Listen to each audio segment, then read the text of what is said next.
Miami Condo Mondays is a live podcast on the first workday of the week at 4 p.m. South Florida time. The program features former journalist and current Wall Street consultant Peter Zaleski of the Miami Condo Investing Club and former lender and veteran condo broker Jenny Huertas of CVRRealty.com.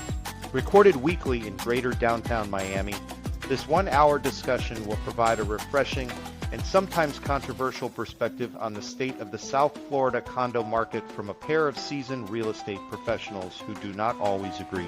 The program won't tell you what to think about the South Florida condo market, but will give you something to think about before buying, selling, taking listings, or financing units. This podcast is not authorized by the Miami real estate industry and will quite possibly annoy many of its figureheads. Welcome to this week's episode of Miami Condo Mondays, broadcast live on the social media accounts of Peter Zaleski and Jenny Huertas.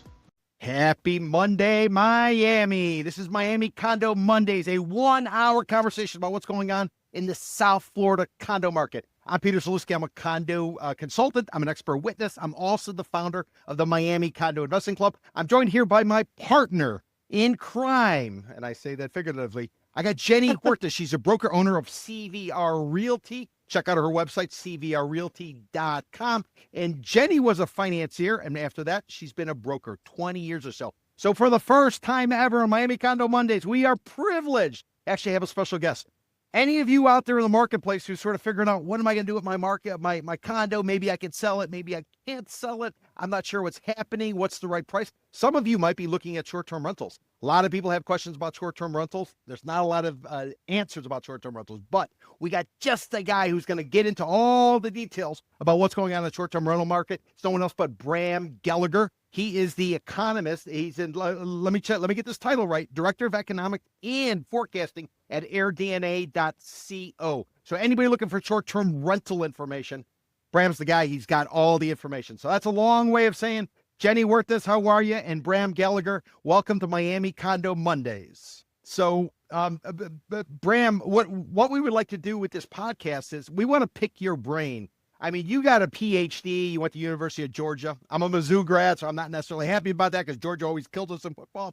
But we want to pick your brain, and we want to help all of the investors. We want to, whether they are an owner, whether they're looking to buy, maybe they're a lender, maybe it's a realtor who maybe is trying to think, what should we do with our properties? And many people look at short-term rentals as kind of the way to kind of make the numbers work. As you know, our market is one in which condo prices are extremely high and sales aren't necessarily going very strong right now. So sometimes the solution is to get from point A to point B is to do a short-term rental where you can get a lot of money in a short period of time. There's a lot more headaches involved with it because you got to clean it, you got to bucket it, you got to manage it. But ultimately, that seems to be what could be the silver bullet in today's marketplace. So that's the big picture we kind of want to discuss. But what I'd like to do, Bram, is I'd like to start a little bit talking about you, talking about airdna.co. And if you have not seen this website, everybody check it out. Trust me, good information. I was a former journalist. I deal with current journalists. Everybody goes to this website for short-term rental information. So I can't give a higher seal of approval or a thumbs up if you're looking for short-term rental information. So Bram, first half, we're going to talk about you. We're going to talk about AirDNA. We're going to talk about some of the generalities. And then the second half, you are going to give us a peek under the hood for your 2026 outlook for what's going to go on the short-term rental market, not only nationwide, but actually drilling down into the Tri-County, South Florida area of Miami-Dade, Broward, Palm Beach County. Wow, I'm winded and I can talk, Bram. What do you say? Sounds great, Peter. Love to. Awesome. Jenny, it's kind of a rules of engagement. Why don't we go back and forth with Bram as we're getting started? So I'll ask the first question, and then maybe you can ask a question. Between the two of us, I think we're going to answer a lot of the questions maybe that some of the investors have out there. What do you say, Jen? Does that work? Yeah, that works perfect. All right. So since I'm going first, Bram, let me lay out the stuff which does not constitute a question, Jenny, so don't get any ideas. So Bram got a PhD from the University of Georgia back in 2011. He's the head economist over at AirDNA. Prior to that, he was working with some other firms. Right now, he's based in Atlanta, Georgia, and he went to the University of Georgia, so he was in Athens, Georgia. So that's kind of the generality. So, Bram, my first question is, why the hell did you want to be an economist? You have too much of a personality to be an economist. Well, thank you, Peter. Economists are intriguing, fascinating people as a general rule. When I was growing up, as I was describing earlier, I wanted to know why people acted the way that they did, why that they did the things that they were doing. And it was economics, I guess, that suggested maybe a sort of a formal mathematical way almost as kind of modeling that sort of behavior. So that's really what attracted me to it initially, but really fell in love with the study, looking at just prices and mass movements and where we get weird things like asset bubbles or, where a price elasticity where, you change prices and people's behavior changes. So all that kind of stuff was really, really fascinating to me. I never thought I would be a hospitality economist, but, what I had, I kind of landed there by accident. I was looking for a job. I had been a professor for a number of years, but I wanted to get into the industry because that's where the data is. That's the trouble with academic economists. They're always scrabbling for data sets. But if you get into private business, you've got more data than you know what to do with. So I was interviewing around, and there was a little outfit called PKL Hospitality Research that had been bought by CBRE, world's largest commercial real estate firm. And they were looking for someone to head up their hotels forecasting. So I spoke with Jack Cordial, who's out of the Cornell Hospitality School up in Ithaca, and Mark Woodworth. He's kind of a hospitality bigwig around here in Atlanta. And Jamie Lane, my current boss, he's actually the chief economist. I'm the director of economics and forecasting. Now, it sounds similar, but it is a little bit different. I definitely am more focused on sort of forward-looking metrics and trying to forecast the future. But it was around 2014. I started working with CBRE, and Jamie Lane at the time, around 2015, he was one of the first guys who started going to hoteliers and saying, this short-term rental stuff, you guys need to pay attention to it. It's a little part of the market now, but it is growing so fast, and there's going to be some implications for that. Of course, in 2015, not a whole lot of people believed him, but it turned out to be very much the case. Short-term rentals were going to be a huge part of the hospitality scene. So Jamie, he initially moved from CBRE over to AirDNA. They poached him because he was just such he was such a big proponent of short-term rentals. And this was in 2020 when they were sort of the only kind of hospitality game in town. Hotels had sort of shut down from COVID. And short-term rentals were a great alternative, especially with some of the new technologies that they had, touchless check-in and all that kind of thing. You could go out and do a cabin in the woods, nobody around for miles. You're having a vacation, but you're not worried about getting COVID. So they really, really blew up in 2021, especially. And that's when Jamie moved over. He needed some help, so he asked if I wanted to help him out, and I jumped at the opportunity to work with him again and look at this fascinating property type. Jenny? Wow. Yes, that's wonderful because just thinking about what you're saying, I remember in 2020, the Airbnbs or hotels, short-term hotels were suffering in very touristy areas because they were crowded, right? So you want to be like, they were very successful, as you said, in places where you have the space and you can really don't really worry about getting the virus. But it was bad for other properties like hotels, like you were in the elevator with people and things like that. It's super interesting to me that you guys did very well on that year. I would never guess that. So that's pretty interesting to me. And also the concept of putting together the data, because for us as brokers, trying to sell short-term rentals was actually a losing proposition. Most of the time, they would not make money. So nowadays, and we'll talk for the next hour about our market and how we, kind of get together in the effort to help our buyers or you to help people that want to invest or manage this type of properties. That was really insightful. And the idea of you guys putting together those stats are a very good one. And how do you know how that idea started? Like, we got on this happening is definitely disrupting the hospitality and going across the residential neighborhoods. How or who had that brilliant idea to put together on this data? Yeah, it was really around 2014, 2015.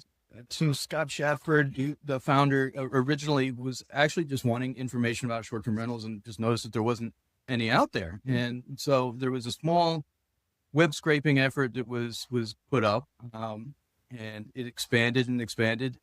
And they added all the Airbnb listings essentially, and they do scrape all of those essentially every day.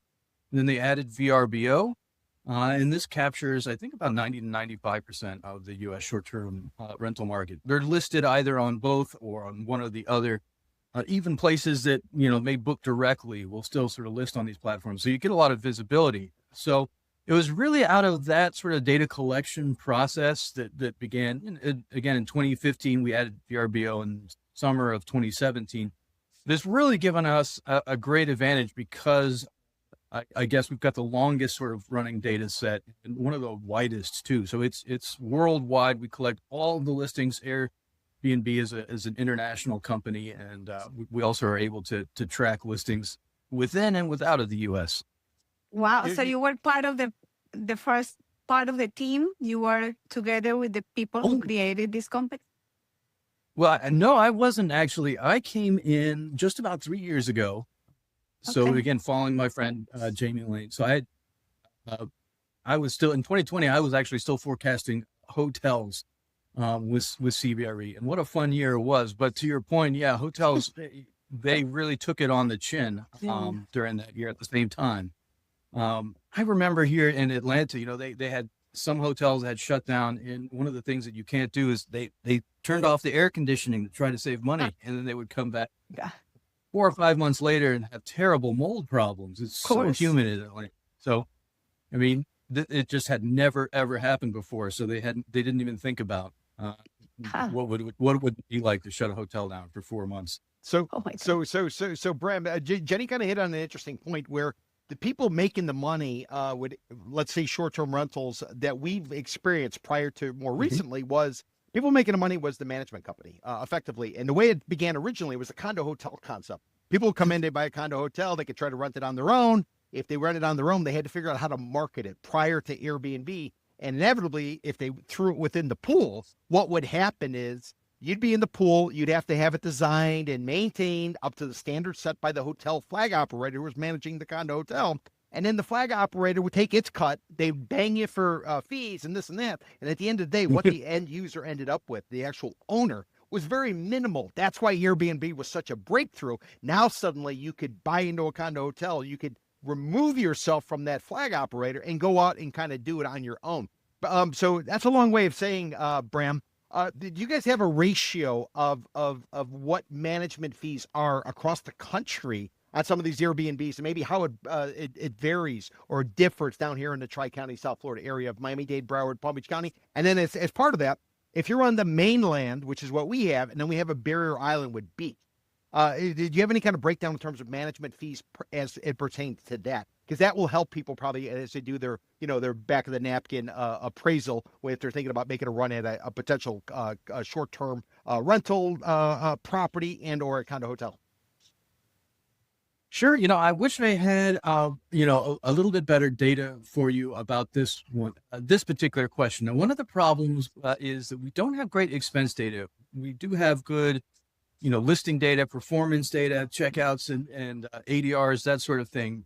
But a lot of the back of the house stuff is difficult to keep track of. It's way different than in hotels. So I used to work with Robert Mandelbaum, and he was one of the architects of the Universal System of Accounts. So all the hotel books look pretty similar, and they're all easy to track. Short-term rentals is not quite the same way. One is it has so far been pretty resistant to have efforts for really big scale, right? So there's a couple big companies, such as Vacasa, and they're a large management company.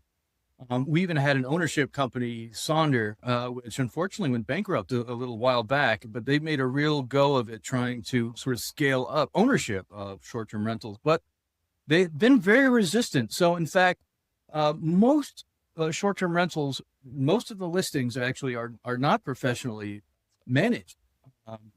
and many of them are managed by very small companies as well, regional companies. So it really does vary considerably depending on how much, I guess, sweat equity that you might want to put into the property yourself versus, how much you would like the management company to do. There's, completely hands-off arrangements, but of course there's lots and lots of people that only have 1 or 2 listings, and they do all the work themselves, all of that. Luckily, a lot of the software that's coming out, a lot of the property management systems has definitely simplified that. But there isn't a really one single answer for that particular bit of the expenses in short-term rentals. Jenny? So Yes. apologize for maybe not answering your question. So my next question is, I understand that depending on, of course, what is the property located, you have different taxation, or you have special city taxes or whatever. So normally when you go to Airbnb platform, you always have these, prices, and they include taxes, and then there's a breakdown in the invoice where it tells you what it goes to what. And so you as a company, you put together the data, do you categorize by the beach, for example, or inland, or is any sort of matrix on that sense? Yeah. Is it? Well, there's lots of different ways that we can cut out data. One is, as you say, by sort of location type. Is it a coastal resort location, or is it a mountain lake resort location? Is it a small city, or is it in rural area, or is it in an urban center? So that is, sort of one breakdown that we can certainly look at, but also, geographically within a market. So say, we're talking about Miami. We've got lots and lots of different sort of sub-markets within that have sort of different, I guess, performance characteristics and different sort of things that that may have some appeal. So, for instance, we've got the Doral submarket, which is certainly inland. It doesn't lacks the coast, and then you've got South Beach, for instance, and those are very, very sort of different markets, and you want to position yourself differently, depending on which one of those you're located in. Okay. Bram, kind of related to that. I mean, I was a journalist. I deal with a lot of journalists, and a lot of people go to airdna.co. And if anybody's out there, and if you haven't checked out the website, check it out. If you do short-term rentals, even if you want to kind of price stuff out. So a lot of people kind of go there. And as I've spent some time playing with your website, to me, it's almost like you guys are carving out the entire short-term rental market, in that you can actually, you can identify units to purchase that are Airbnb or AirDNA, home sharing, let's call it, home sharing friendly. So basically, you're kind of rolling up the whole sector with short-term rentals. So if you want to buy one, you want to sell one, you want to rent one, you want to do any of all of that. Is that sort of the ultimate goal? And obviously, you're not the CEO of the company, but is that what you guys are doing? You're positioning it as if anybody interested in short-term rentals can go to one site and they can basically have it all vertically integrated.